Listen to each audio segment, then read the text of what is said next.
Hello and welcome to our morning edition of Arirang News. We begin with these stories making the headlines at this hour. US President Donald Trump has doubled down on sweeping tariffs against European countries opposing his Greenland acquisition plan, as NATO allies and the EU push back. An intense cold wave has gripped the country as Tuesday marks the coldest day of the year on Korea's traditional calendar, with sub-zero temperatures expected to persist throughout the week. South Korea's economy has been projected to grow at 1.9% this year by the International Monetary Fund, an increase from earlier forecasts.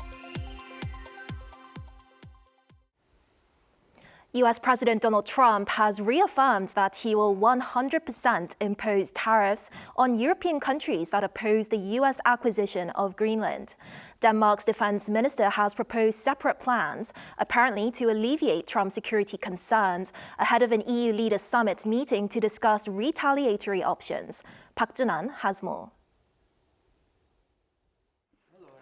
U.S. President Donald Trump on Monday reaffirmed that tariffs on countries that oppose his plans to acquire Greenland would be fully implemented unless an agreement is reached. He has repeatedly said that U.S. control of Greenland is vital for national security and to protect against external threats. With U.S. security central to Trump's plan, Denmark's defense minister Troels Lund Poulsen on Monday proposed a NATO surveillance mission in Greenland, signaling that European NATO allies are taking Arctic defense seriously. Poulsen, alongside Greenland's foreign minister, met with NATO Secretary General Mark Rutte in Brussels, where Rutte expressed hope that a framework could be established. Trump's tariffs, which are set to begin at 10% on February 1st and rise to 25% by June 1st, target 8 countries, including Denmark, Sweden, and France. Taking to social media, EU High Representative for Foreign Affairs and Security Policy, Kaja Kallas, reiterated that Arctic security is a shared transatlantic interest, but stressed that tariff threats are not the right approach.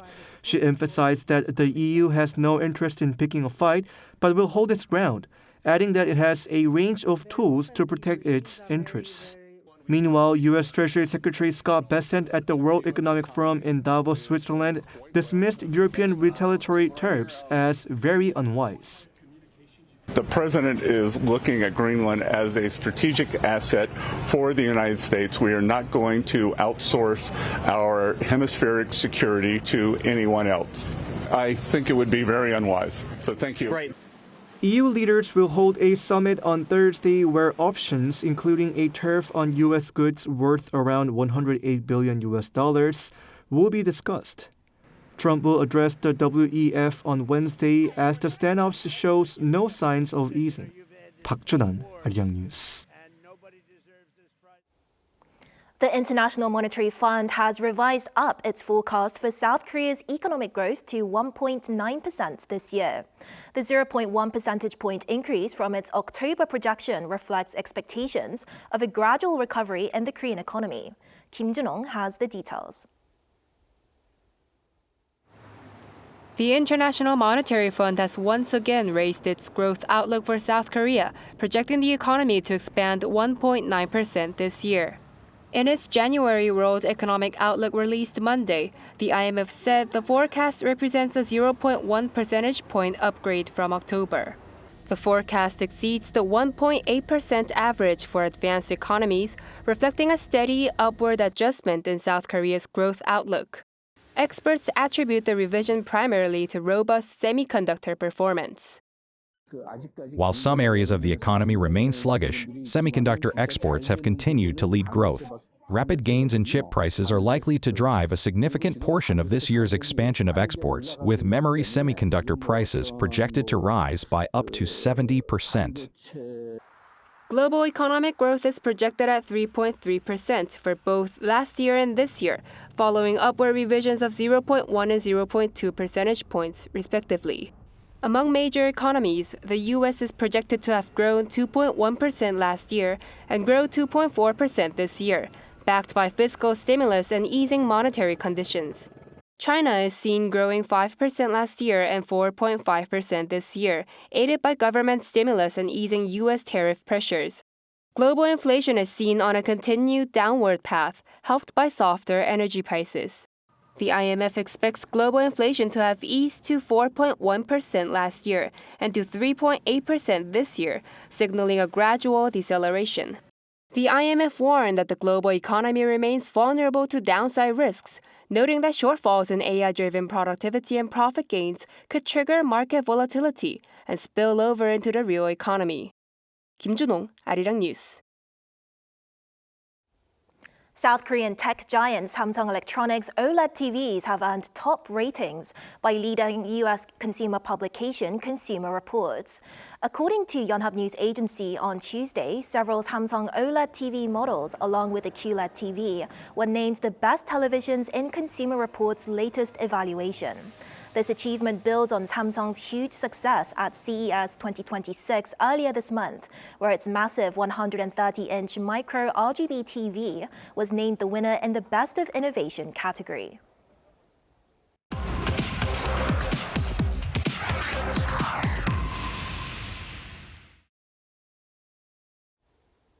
Tuesday marks 1 year since U.S. President Donald Trump returned to office, a year that has brought sweeping policy shifts at home and abroad. To take stock of Trump's first year back in the White House and what it means going forward, we're joined by journalist Chris Casquejo. Welcome back, Chris. Hi, good to be with you. So, Chris, it's been a year since Trump returned to office. How do you assess his first year? It's fair to say that analysts would call his first year in his second term consequential, controversial, and disruptive, as Trump's second administration has relied on sweeping executive actions to move on topics like immigration, tariffs, and reducing the size of the federal workforce instead of efforts from Congress, laws that are passed in Congress. Now, he argues that this year has been a success, but public and business reaction remains mixed. Overall, analysts say that his presidency, at least the first year of his second term, has been defined by speed, confrontation, and an expansive view of presidential power. With few exceptions, those within his administration and the Republican-controlled Congress have acted as guardrails in his second administration, which has allowed Trump to pursue some of the more controversial policies that he has put forward. Right, so as you've said, Trump's foreign policy has changed everything from Venezuela to Greenland. And how do you think his first year has reshaped the geopolitical landscape and U.S. relations with some major countries?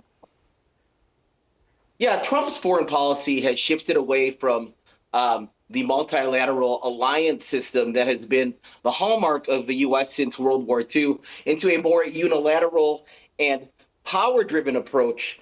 The military action involving Venezuela and the threats to forcefully take Greenland have unsettled allies and raised concerns about U.S. unpredictability as far as those alliances that I mentioned.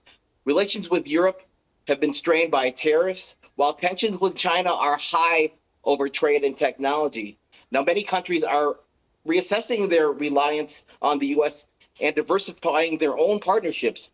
Most recently, Canada has agreed to cut its 100% tariff on Chinese EVs in exchange for China lowering tariffs on Canadian farm products. Trump's approach raises concerns about long-term U.S. reliability. Tensions with China over trade and technology place Seoul in a difficult balancing position, and Trump's military-focused posture also renews concerns about escalation on the Korean Peninsula, even as he signals openness to direct talks with North Korea and its leader, Kim Jong-un. I see. So this leads me to ask, how do Americans view Trump's first year back in office, and how divided is public opinion? It's pretty much divided along party lines. Trump's approval ratings are similar to his first term in the low 40% range. Polling shows dissatisfaction with the economy and cost of living issues, which is what really got him elected in November of 2024. But Trump retains strong support among his base, while opposition remains firm among Democrats and a growing number of independents. Now, polling shows also that many Americans are uneasy about foreign interventions like the recent military action in Venezuela that removed its president, Nicolas Maduro, and also Trump's threats to crack down on the Iranian government if it didn't allow protests to happen against its regime, and now these latest takeover desires for Greenland. So looking ahead, what do you think will come next? What major global shifts or policy changes can we expect in Trump's second year? I would just say expect the unexpected. Trump is expected to double down on his assertive policies, and trade tensions are likely to continue to escalate, particularly with China, as he continues to use tariffs as a negotiating tool or a way to force countries to do what he wants. He's also threatened to raise tariffs on European allies who oppose his desire for Greenland. Abroad, he may pursue bold, headline-driven actions that reinforce his image of strength, but rankle some of his allies. For example, the recent message he sent to Norway's prime minister that basically equated him not getting the Nobel Peace Prize with his desire to take Greenland. Now, in his second year, Trump's second year, South Korea should watch 4 areas closely: alliance cost-sharing, North Korea policy, trade and technology, and overall regional stability. Trump is likely to renew pressure on allies over defense contributions. He may also pursue high-profile diplomacy with North Korea that moves faster than any coordination with Seoul. Trade tensions, especially those involving China, could directly affect Korean industries. But domestically, political pressure will increase as elections approach, which potentially limits the room for compromise. 1/3 of the Senate seats, the 100 Senate seats, are being contested, and all 435 House seats are being contested in the November midterm elections.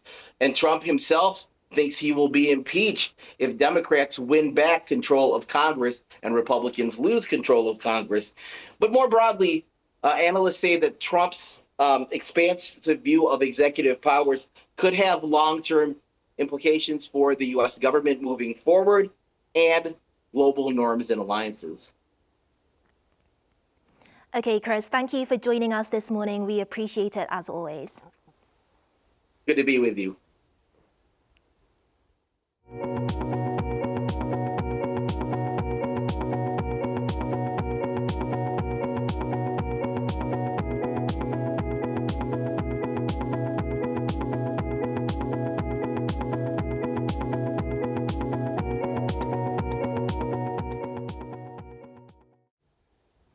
Tuesday marks Daehan, the coldest day of the year on Korea's traditional calendar, as an intense cold wave grips the nation.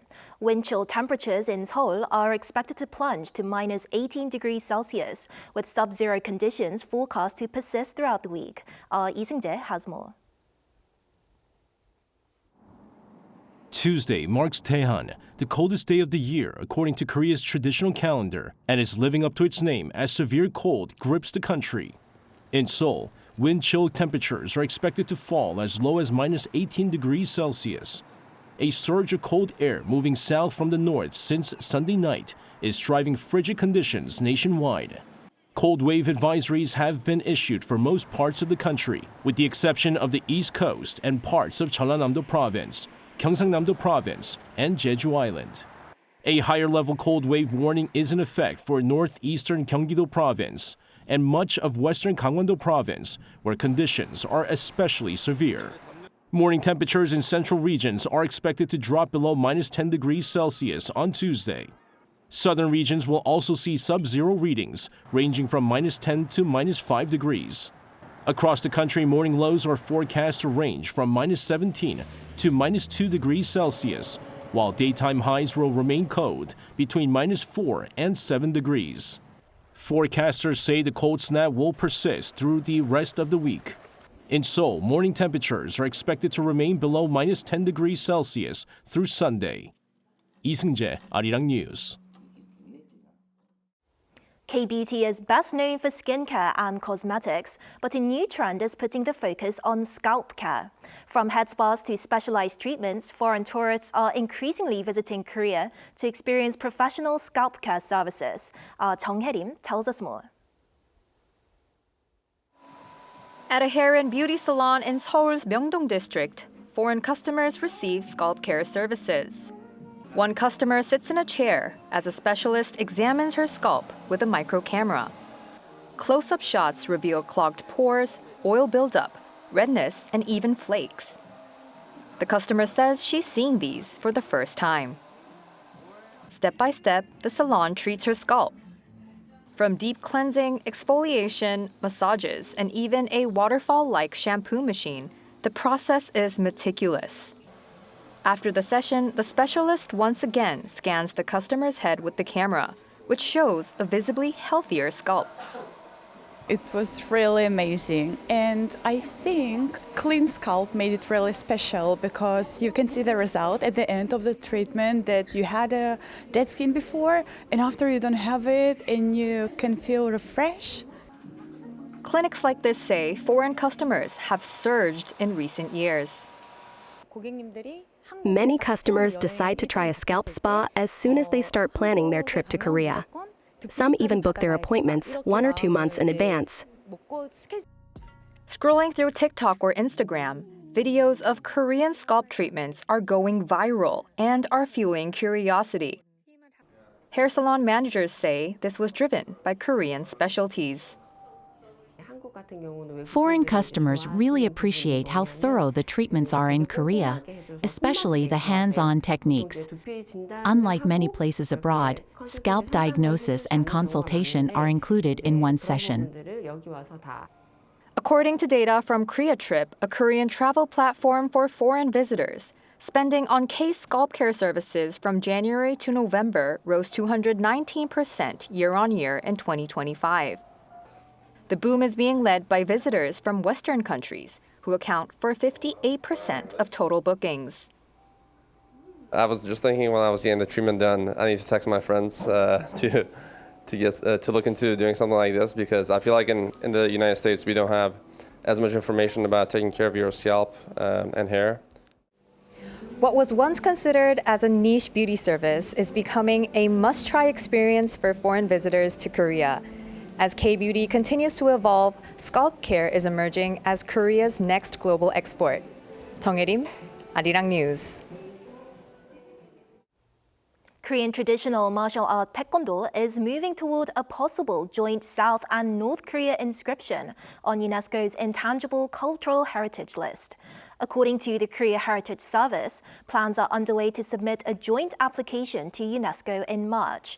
North Korea filed its own application in March 2024 for Taekwondo, traditional martial art in the Democratic People's Republic of Korea, and it is currently under review.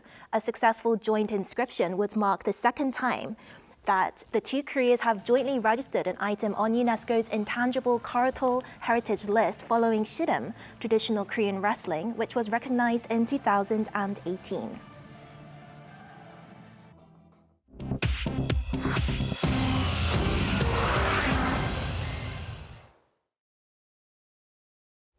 Good morning, I'm Daehan, and this is the world now. Spanish officials warn the death toll may still rise from Sunday's train crash that has killed at least 40 people. The crash happened near Ademuz in Andalusia at 7:45 p.m. Sunday when the rear of the Malaga to Madrid train derailed, then slammed into an oncoming Madrid to Huelva train on a neighboring track. The impact threw multiple carriages off the rails, sending them down a 4-meter slope. Officials say some victims were found hundreds of meters from the site. Rescue crews are still searching wrecked train carriages for more bodies. Spain's government declared 3 days of national mourning as investigators work to determine why a modern train on a newly renovated track derailed. U.S. President Donald Trump is set to meet global business elites in Davos on Wednesday, turning the World Economic Forum into a stage for U.S. economic and geopolitical pressure. The White House has invited top executives across finance, crypto, and consulting to a reception hosted by Trump following his special address to the World Economic Forum. The meetings take place against the backdrop of Trump's recent moves, including tariff threats against Europe to demands linked to Greenland dominate closed-door talks among global leaders. Treasury Secretary Scott Bessent warned Europe not to retaliate, urging allies to take the president's intentions seriously. Security advisors from multiple nations will also convene on the sidelines of the summit.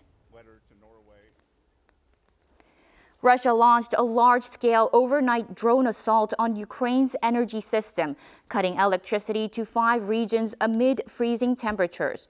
Ukrainian officials said on Monday that Moscow fired 145 drones, with air defenses downing most, but several strikes still damaged critical power and gas infrastructure in Odessa, Kharkiv, Sumy, Dnipropetrovsk, and Chernihiv. Energy companies report tens of thousands of households without electricity as emergency crews race to restore power. Italian fashion legend Valentino Garavani has died at the age of 93 at his home in Rome, his foundation announced Monday. The Valentino Garavani and Giancarlo Giametti Foundation confirmed his death on Monday in a public statement, stating Valentino died at home and did not close the cause of his death. Over nearly 5 decades, Valentino dressed royals, first ladies, and Hollywood stars, building one of Italy's most influential luxury fashion houses and defining red carpet elegance with his signature Valentino red. Italy and the global fashion world are now mourning a designer who shaped modern high fashion for generations.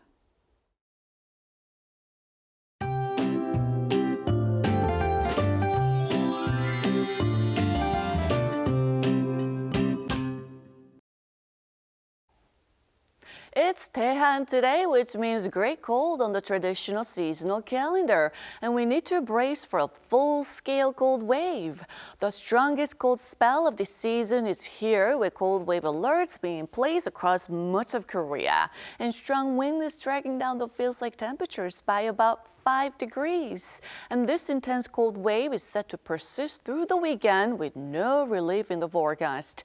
Feels like temperatures during the day could be close to minus 10 degrees Celsius in the capital area. And this afternoon, Seoul gets up to just minus 3 degrees Celsius, Daegu at 4 degrees, Busan topping out at 7 degrees under sunny skies nationwide. So if you're traveling to Seoul or the surrounding areas from the southern parts of Korea this week, make sure to dress extra warmly and cover up. Meanwhile, heavy snow is expected across the Jeollado provinces and Jeju this week. Well, it looks like it's going to be a rough week, so please stay safe out there and take it easy.